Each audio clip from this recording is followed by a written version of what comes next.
أعوذ بالله من الشيطان الرجيم بسم الله الرحمن الرحيم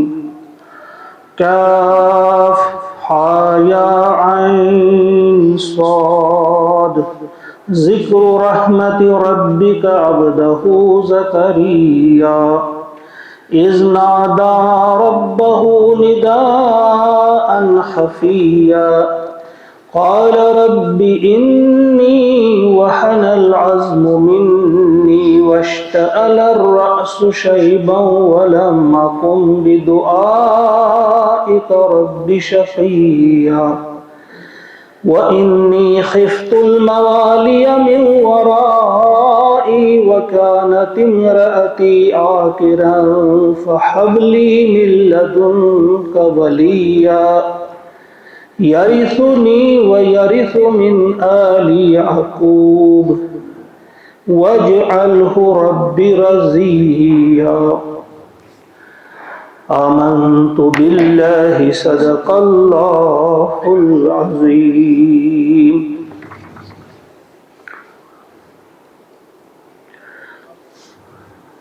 اللہ کا شکر ہے کہ ہم نے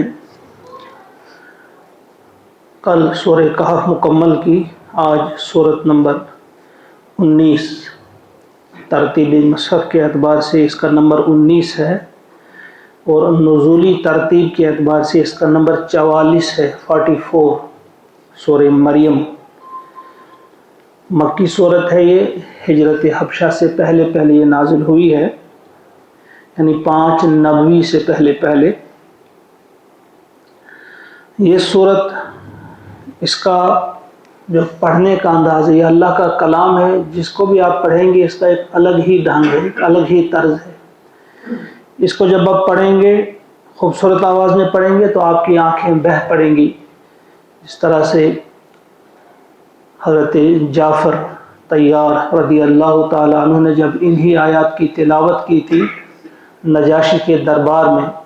تو نجاشی کی آنکھیں بہہ پڑی تھیں۔ بہرحال وہ واقعہ آئے گا۔ تو یہ صورت کن حالات میں آپ سب جانتے ہیں کہ یہ کون سے حالات تھے۔ مشرکین مکہ نے مسلمانوں کا جینا دوبھر کر دیا تھا، صرف غلام یا کنیزیں جو تھیں صرف انہی پر جبر یا ظلم نہیں کیا جاتا تھا، بلکہ آزاد جو تھے ان پر بھی، جو بھی دائرہ اسلام میں داخل ہوتا اسے بہت ستایا جاتا۔ حضرت خباب رضی اللہ تعالیٰ عنہ، حضرت بلال رضی اللہ تعالیٰ عنہ، حضرت عمار بن یاسر رضی اللہ تعالیٰ عنہ، کس قدر انہیں ستایا گیا۔ تپتی ہوئی ریت میں لٹایا جاتا، ان شعلہ مارتے ہوئے ان انگاروں پہ لٹایا جاتا تھا، سینوں پہ اوپر سے بہت بڑے پتھروں کی سلیں رکھی جاتی تھی، اور ان سے جب کام لیا جاتا ان کی مزدوری انہیں نہیں دی جاتی تھی، یعنی ایک طرح سے نہیں، طرح سے انہیں ستایا جاتا تھا۔ تو پھر ایک وقت ایسا آیا کہ حضور علیہ السلام نے انہیں اجازت دی حبشہ کی طرف ہجرت کرنے کی۔ تو پہلی یہ ہجرت ہوئی، 11 مرد اور 4 عورتیں روانہ ہوئی، اور ان میں حضرت عثمان رضی اللہ تعالیٰ عنہ بھی تھے، اور ان کی اہلیہ بھی تھیں جو کہ نبی اکرم صلی اللہ علیہ وسلم کی بیٹی تھی۔ اور حضور نے فرمایا تھا کہ حضرت ابراہیم علیہ السلام کے بعد یہ پہلا جوڑا ہے، یعنی دونوں میاں بیوی جو اللہ کی راہ میں ہجرت کر رہے ہیں۔ تو یہ 15 لوگ تھے جو حبشہ کی طرف روانہ ہوئے، ان کا بھی تعاقب کیا گیا، لیکن اللہ کا فضل ایسا ہوا کہ جاتے ہی انہیں وہ جہاز ملا، جس پہ کشتی ملی، جس پہ وہ سوار ہو گئے اور چلے گئے۔ پھر ایک دو کر کے جاتے رہے، اور 83 ان کی تعداد بن گئی۔ کوئی اب اچھی خاصی تعداد تھی جو ہجرت کر کے حبشہ پہنچ چکی تھی۔ تو ایک عجیب قسم کا رجحان اور ایک عجیب قسم کی وہ بے قراری پیدا ہو گئی مشرکین مکہ میں کہ یہ تو بہت غلط ہوا، ہم نے انہیں جانے کی اجازت دی، کیونکہ تقریباً ہر خاندان اب متاثر ہوا تھا، کسی کا بیٹا، کسی کا بھائی، کسی کا داماد، یعنی کسی نہ کسی طرح سے ابو جہل کا بھی ایک بھائی تھا، وہ بھی ماجہ بھائی وہ بھی تھا اس میں، اور بھی بہت لوگ تھے، ابو سفیان کی بیٹی تھی ام حبیبہ،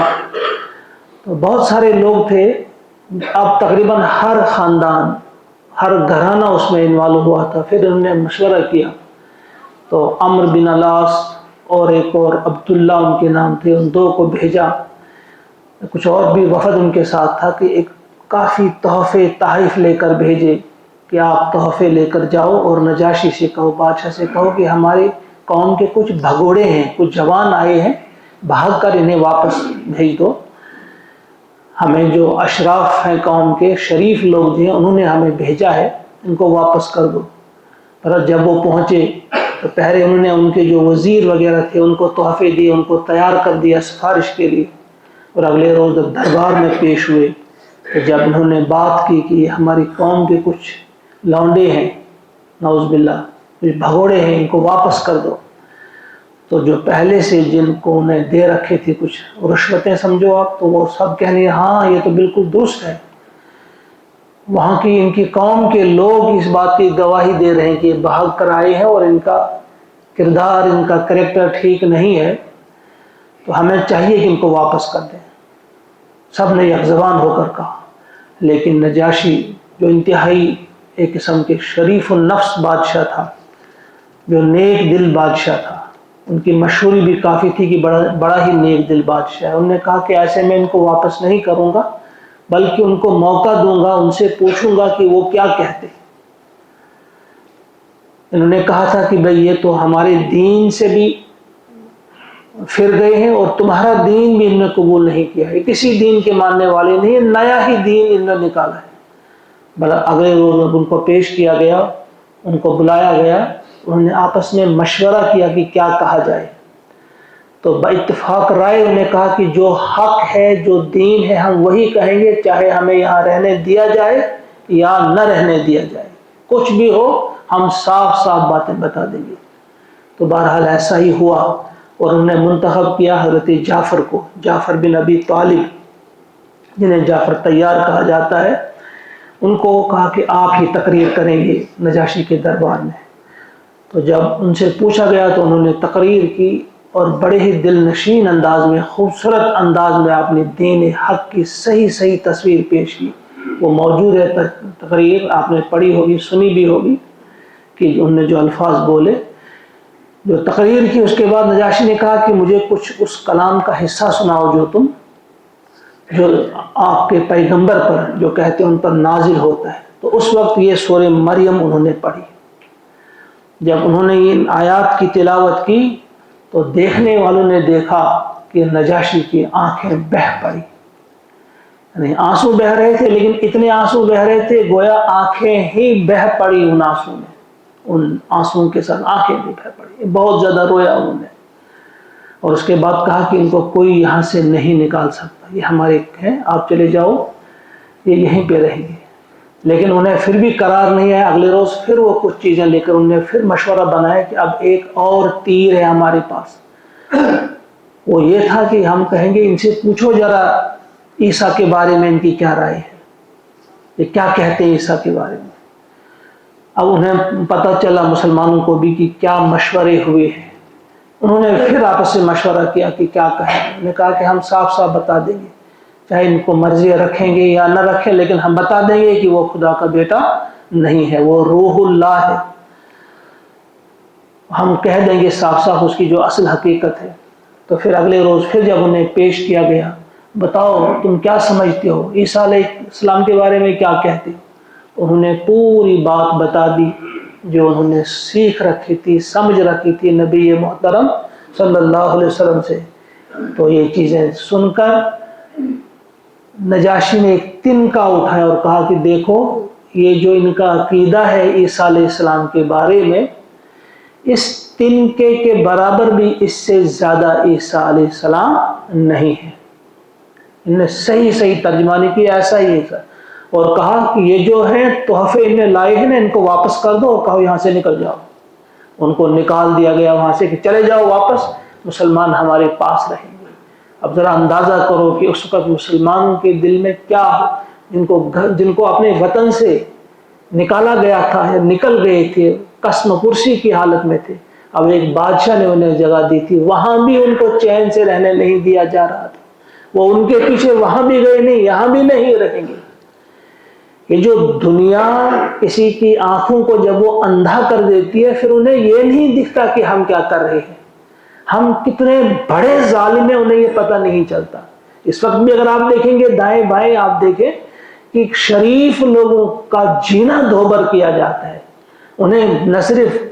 تانے دیے جاتے ہیں، گالیاں دی جاتی ہیں، بلکہ طرح طرح سے ستایا جاتا ہے، مختلف طریقوں سے انہیں ستایا جاتا ہے۔ بہرحال اس وقت مسلمانوں کے دل میں کیا رہا ہوگا، ان باتوں کا تھوڑا احساس کرنا چاہیے اور اپنا مقام پہچاننے کی کوشش کرنی چاہیے کہ ہم کون ہیں، ہم کس امت سے تعلق رکھتے ہیں۔ تو پیارے نبی صلی اللہ علیہ وسلم نے جب ان کو کہا کہ آپ وہاں جائیں، پھر آپ سب جانتے ہیں کہ وہ کس قدر متاثر ہوئے، اسلام بھی انہوں نے پھر قبول کیا، اور پھر انہی کی غائبانہ نماز جنازہ ادا کی گئی، ایک ہی غائبانہ نماز جنازہ جو ادا کی گئی ہے، جو حضور علیہ السلام نے کی، ان کی ہے۔ پھر انہوں نے ان کے لیے تحفے میں وہ کچھ کنیزیں بھی بھیجی تھیں، وہ آپ سب جانتے ہیں، اس وقت وہ موقع نہیں ہے۔ تو بہرحال یہ وہ آیات ہیں جو اس وقت تلاوت کی تھی پھر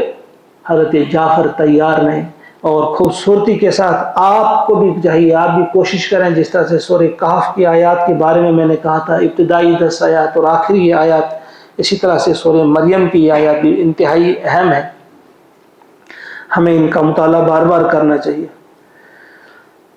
تو اب ان آیات کی طرف آتے ہیں، مختصر سے آیات کا مطالعہ کریں گے، کیونکہ وقت ہم سوچ رہے کہ زیادہ وقت نہیں لگنا چاہیے، کل بھی زیادہ وقت چلا گیا، بہرحال مختصر وقت ہم لیں گے۔ اللہ کا ارشاد ہوتا ہے، بسم اللہ الرحمن الرحیم، 6 رکوع ہیں اس کی، 98 آیات ہیں، چھوٹی چھوٹی آیات ہیں۔ کاف ہا یا عین صاد، ان کے بارے میں کہا گیا ہے یہ حروف مقطعات ہیں، ان کا صحیح علم، صحیح معنی اللہ جانتے ہیں یا اللہ کے رسول علیہ السلام، ان کو ان کے صحیح معنی خبر ہے۔ ذکر رحمت ربک عبدہ زکریا، یہ تذکرہ ہے، یہ ذکر ہے، یہ تذکرہ ہے، رحمت ربک، تیرے رب کی رحمت کا، جو اس نے کی عبدہ اپنے بندے زکریا، حضرت زکریا علیہ السلام پر، یہ اس کا تذکرہ، پہلے زکریا۔ دراصل اس میں یہ جو صورت ہے، اس میں جو باتیں کی گئی ہیں تقریباً توحید کے، یہ آپ کو معلوم ہے مکی صورتوں میں توحید، رسالت اور آخرت پر ہی زور دیا گیا ہے۔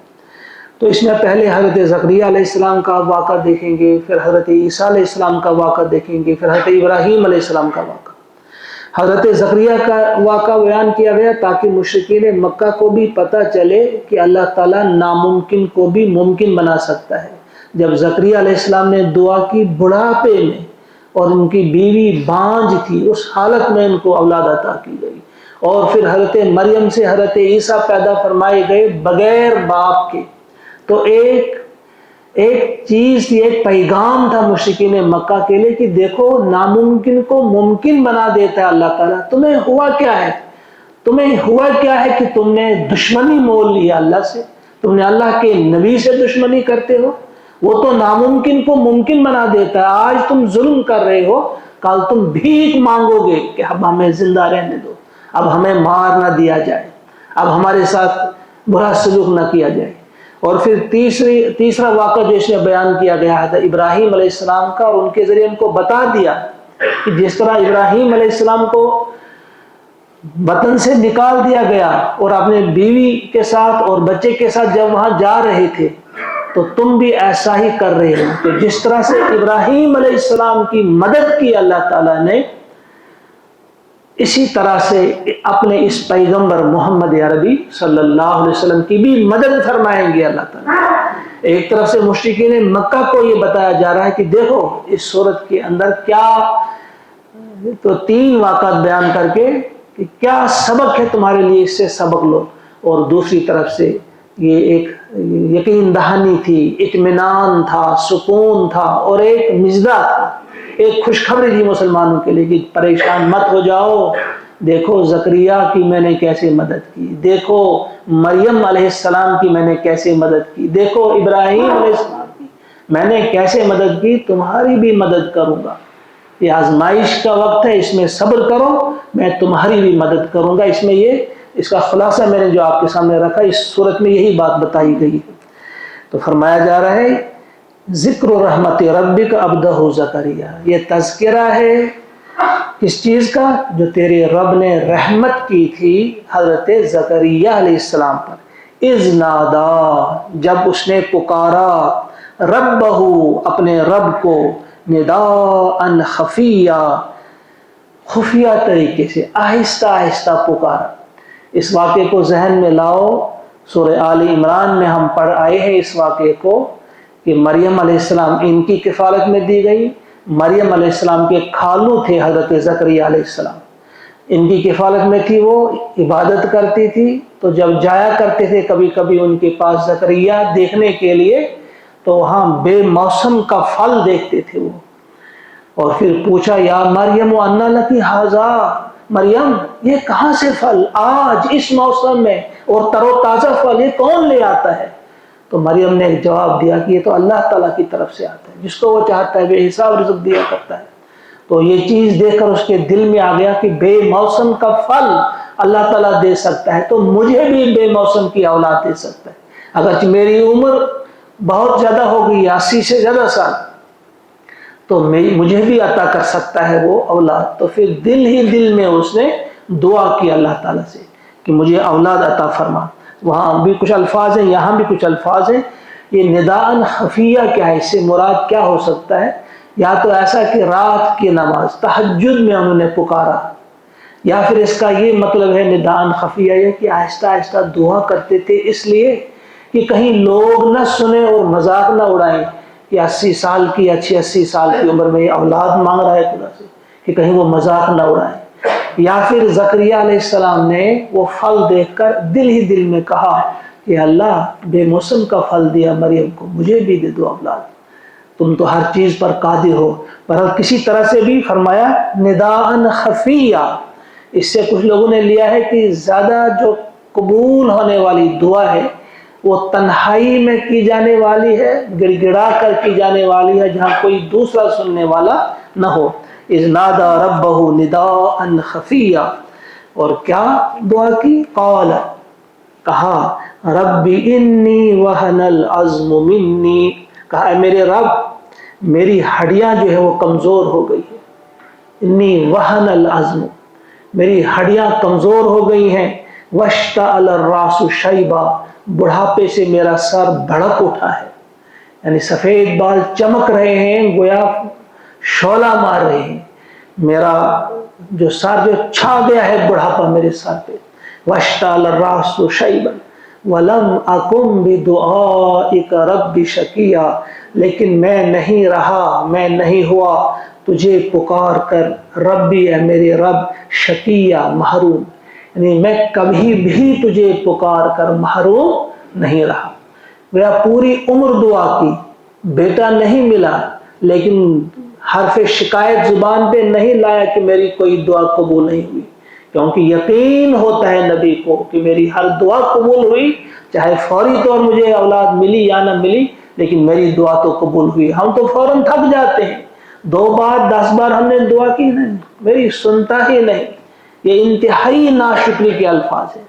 اس چیز کو اپنے ذہنوں سے نکال دینا چاہیے۔ جو دعا آپ نے کی وہ قبول ہو گئی،